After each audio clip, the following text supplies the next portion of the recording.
रे मूर्ख नादान बालक, ये मेरे राज्य में रहकर ये तू किसकी पूजा कर रहा है? कौन है जो माता के मंदिर में आके मोर और मार?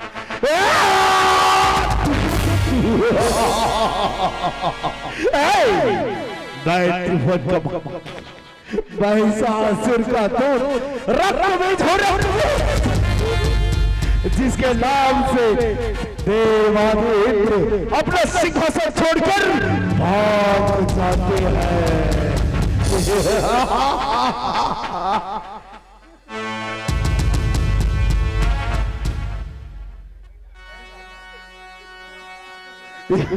यदि जीवित रहना है तो हमारी जय जयकार करो, नहीं तो मारे जाओगे।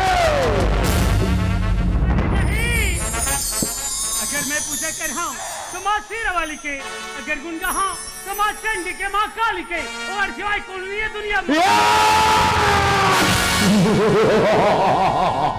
दुर्गा, चंडी, काली।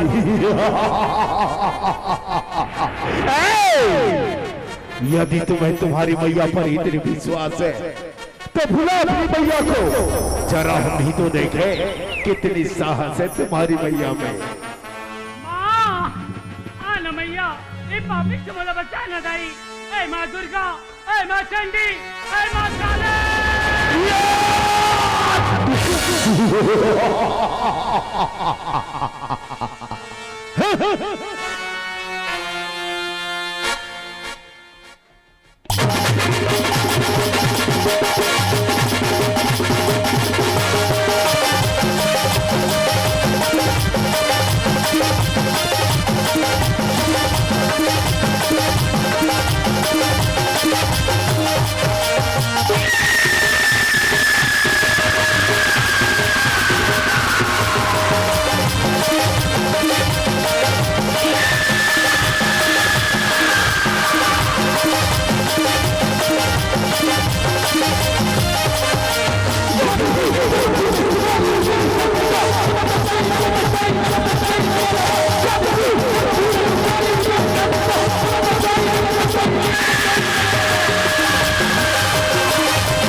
दिखला दो सजाओ नदी के तीर बजाई सारा रंग पड़ेगा तुम्हारी पहाड़ी तेराई में दिखला दो सजाओ पहाड़ी तेराई में दिखला दो सजाओ पहाड़ी तेराई में दिखला दो सजाओ चल चल चल कुछ नहीं रखिया कुछ नहीं रखिया कुछ नहीं रखिया चल चल चल कुछ नहीं रखिया हमें चल अभी अभी कुछ क्या बचाई दौड़ाई बचड़ू अभी अभी हमारी क्या बचाई दौड़ाई बचड़ू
हेलो हेलो हेलो